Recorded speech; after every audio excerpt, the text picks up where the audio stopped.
Let me guess. You work. You show up. You do everything you were told a productive man is supposed to do. And yet every year, the gap between you and the men above you doesn't close. It widens, not because they work harder, not because they're smarter, not because they were born with something you weren't, because they stopped working for money a long time ago. They built something else instead, something quiet, something that doesn't show up on any resume or any LinkedIn profile, something Machiavelli understood 500 years before the first stock market opened. He called it structure, and he said, with the kind of cold clarity that made him the most feared political mind in Renaissance Europe, that the man who works inside a system will always lose to the man who owns one. You have been working inside a system your entire life. The question this video answers is, how do you build one of your own? Before we get into the 9 laws, I want to plant something in your mind. There is one thing, one specific behavior now that every man on this list did before he built anything else. Not one exception. I'll tell you exactly what it was before this ends. Hold that. Most people believe wealth begins with a large income. It does not. Wealth begins with a decision made before any money is spent. John D. Rockefeller was not born rich. He was a bookkeeper earning modest wages in Cleveland, Ohio. His salary was the kind of number that most people would call survival money.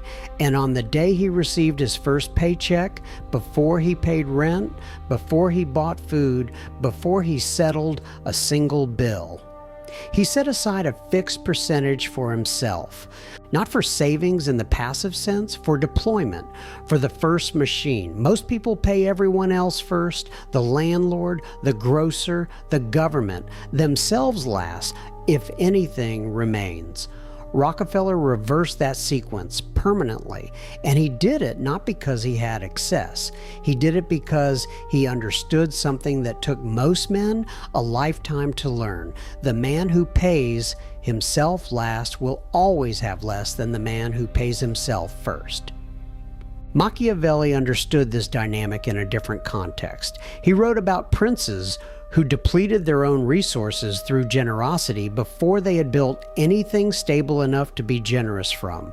The lesson wasn't that generosity is wrong, it was that sequence is everything. You cannot give from an empty vault. You cannot build from a running deficit. The first machine is not an investment portfolio.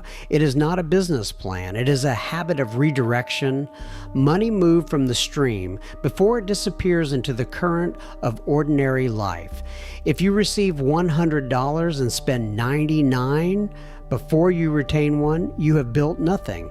If you retain 10 before you spend 90, you have begun. That is law 1. Before the system, before the strategy, before anything, the first machine is the decision to keep something. Here's what most people never hear. The Rothschild family did not build one of the most durable fortunes in European history through harder work. They built it through earlier information. In the early 19th century, Nathan Mayer Rothschild operated a courier network across Europe that moved faster than any government dispatch.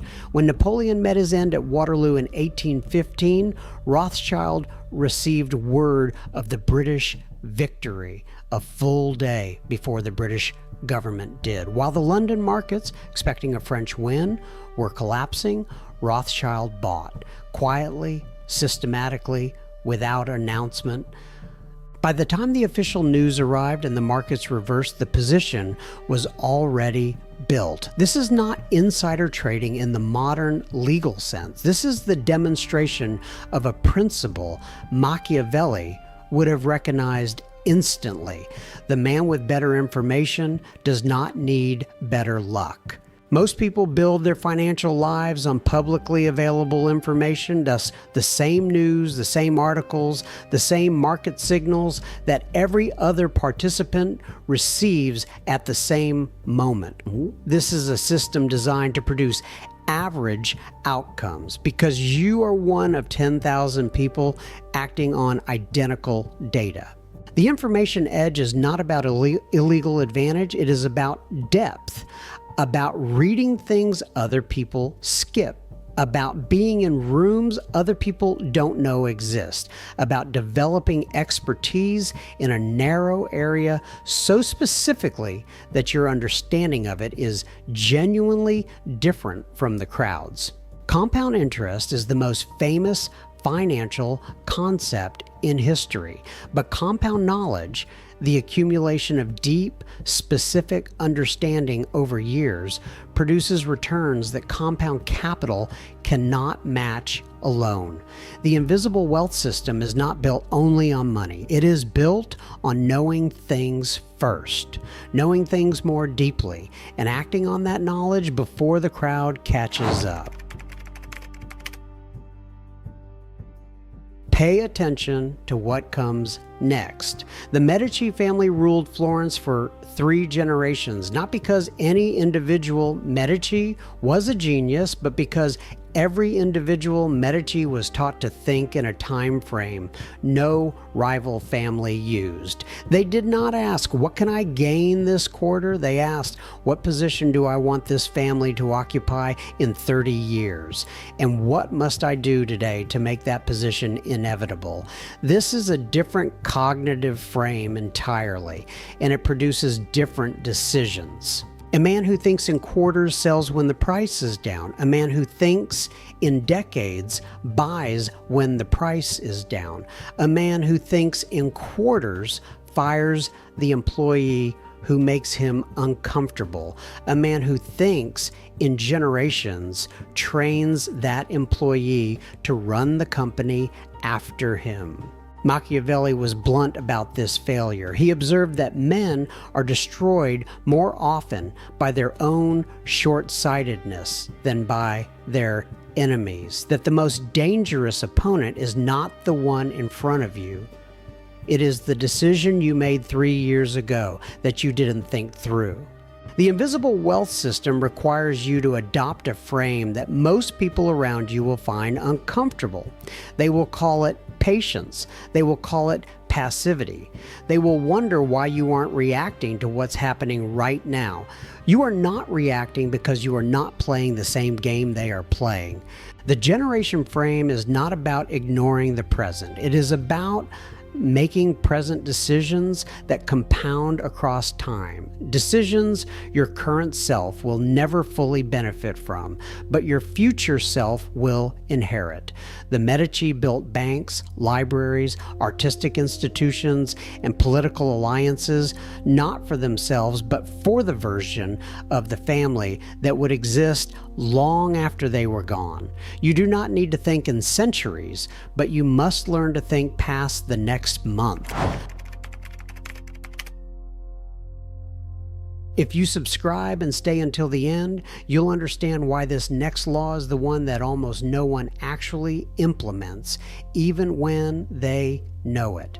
Warren Buffett bought his first stock at 11 years old. It was a preferred share of Citi's Service. He watched it drop nearly 60% before it recovered. He held it, he sold it, and then watched it continue to climb without him. He described that experience as one of the most important of his financial education, not because of the profit, because of what he learned about himself, about the almost physical discomfort of holding a position while it fell, about the relief of selling at a small gain, and the regret of watching that gain become something 10 times larger. The patience engine is not a passive thing. It is not simply waiting. It is the active, deliberate choice to do nothing when everything around you is screaming that you should do something. Markets fall, businesses slow, positions lose value, Every system at some point tests its owner's nerve. The man who built a system and dismantles it at the first sign of pressure will spend his entire life starting over. Machiavelli understood that the most dangerous enemy of any strategy is the strategist's own impatience. He observed that leaders who responded to every threat with immediate action became predictable, and predictable men can be manipulated. The patience engine runs on one fuel: the certainty that the system is structurally correct, even when it is temporarily performing incorrectly. That distinction between structural failure and temporary pressure is the thing that separates the men who build wealth from the men who cycle it. And this is where it gets uncomfortable. Cesare Borgia, the man Machiavelli studied more closely than any other, understood something that most wealthy men learn too late. Visibility is not power. Visibility is a target. Borgia did not announce his moves. He did not broadcast his alliances. He did not allow the outside world to accurately assess his strength or his weakness at any given moment. He controlled what others saw, and in controlling the image, he controlled their response. Machiavelli wrote that men judge more by the eye than by the hand, that the crowd sees surfaces and draws conclusions, and the man who understands this uses it, not by being dishonest, but by being deliberately unmeasured. The modern application is specific. The man who posts his cars announcing his position to people who will use that information against him, whether through envy, through exploitation, or through the simple tax of expectations that follow visible wealth. The man who posts his portfolio is teaching his competitors his strategy. The man who announces his next business move is giving his rivals a timeline. The invisible wealth system must be, as its name suggests, invisible. This is not poverty consciousness. This is not fear. This is the deliberate decision to let the system run without observation, because observed systems are adjusted by external pressure, and external pressure is almost never aligned with your interests. Jack Whitaker won $315 million in the lottery in 2002. Within 4 years, the visible wealth had been consumed by family members who knew what he had, by criminals who targeted him specifically because of what he had announced, by the relentless drain of being a known quantity in a world that responds to known quantities with extended hands. He did not lose his wealth because he was foolish. He lost it because he was visible. Borgia would have understood the mechanism immediately. Stay with this. Jeff Bezos did not build Amazon by spreading his attention across 10 industries. He built one thing. He built it obsessively, defensively, structurally, until it was so deeply embedded in global commerce that dismantling it would require dismantling the infrastructure of modern consumption. One fortress, not 10 bets. This is almost exactly opposite to the advice most people receive about wealth. Diversify, they say. Don't put everything in one basket, spread the risk. Machiavelli would have had no patience for this. He observed that a prince who tries to hold too many territories holds none of them well, that the army spread thin is the army that loses.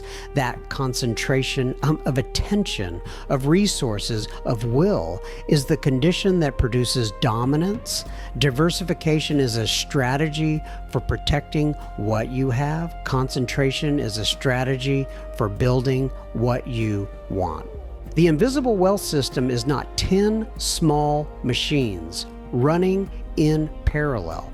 It is one machine identified, refined, defended, producing at scale. Other machines can be added later from the surplus that the first fortress generates, but the man who tries to build 5 machines simultaneously usually builds 5 half machines. Identify the single thing that, if it worked at full capacity, would change your financial position permanently. Build that, only that, until it works. Then and only then build the next one. Before you continue, if you understand the pattern being built across these 9 laws, you understand that none of them is about working harder. Every single one is about building a structure that works instead of you. That is the system. That is what this entire video is about. Jack Whitaker's story is worth examining in more detail because it illustrates something beyond Law 5. His wealth was not destroyed by bad investments. It was destroyed by the absence of systems around the wealth once it arrived, by the lack of structure between himself and the people who wanted access to what he had, by the complete absence of any mechanism that would have slowed, filtered, or redirected the drain. The stealth imperative is not only about hiding your wealth from the world, it is about building walls between your wealth and the people, including people you love, whose interests are not perfectly aligned with your system's survival. This is the most uncomfortable law in this list, because Machiavelli was clear about something most people prefer not to examine. The people who drain your system fastest are usually not strangers. They are proximity relationships. Family members who believe they have a claim on your resources. Friends whose lifestyle expectations rise in proportion to your income. Partners who measure your love through your spending. None of these people are villains. They are simply operating on a different frame than yours. And a system that has no protection against misaligned proximity will be consumed by it. The stealth imperative is the combination of Law 5 and this darker reality. Not only must the system be invisible to the world, it must be structurally protected from the people closest to it. Mike Tyson earned over $300 million across his career. He went bankrupt. The money did not disappear through bad luck. It disappeared through a drain that was never audited, through a lifestyle infrastructure that costs millions per year to maintain, through an entourage whose collective financial interest was in keeping Tyson spending, not in keeping Tyson solvent, through a complete absence of any system designed to ask regularly and honestly, where is the money going, and does that destination serve the machine? Every wealth system has leaks. The difference between the man who retains wealth and the man who cycles through it is not the size of the inflow, it is the size of the outflow that goes unexamined. Machiavelli described this as one of the most common failures of princes who came into sudden power. They confuse the arrival of resources with the security of resources. They spend as though the inflow is permanent. They never build the audit. The drain audit is not a budget. A budget is a plan. A drain audit is an honest forensic examination of where money is currently going. Without justification, without defense, without the softening that happens when we explain our spending to ourselves rather than examine it. Every month, money leaves your life through channels you have stopped noticing. subscriptions, lifestyle inflation that happens so gradually you no longer see it as a choice, relationships that cost more than they return, habits that are funded automatically. The man who audits his drain honestly will find almost without exception that a significant portion of his outflow produces no return, not financial return, not relational return, not even genuine satisfaction. Cut it, redirect it, feed it back into the machine. The invisible wealth system does not run on large inflows. It runs on the disciplined management of what remains after every drain has been examined. And this is what I told you I would come back to. The one thing every man on this list did before he built anything else. He did not build a business. He did not pick a stock. He did not find a mentor or read a book or attend a seminar. He built a legal and organizational structure around himself before he built anything inside it. Rockefeller did not simply run Standard Oil. He structured Standard Oil as a trust, a legal architecture that separated his personal wealth from the operational wealth, that distributed ownership in ways that made the system difficult to attack, that created layers between himself and the outcomes his decisions produced. When the United States government broke Standard Oil apart in 1911, Rockefeller became wealthier because the structure he had built meant that the dissolution of the operating company distributed assets back to the holding structure, which he controlled. The man who owns a business is at risk. The man who owns the structure that owns the business is protected.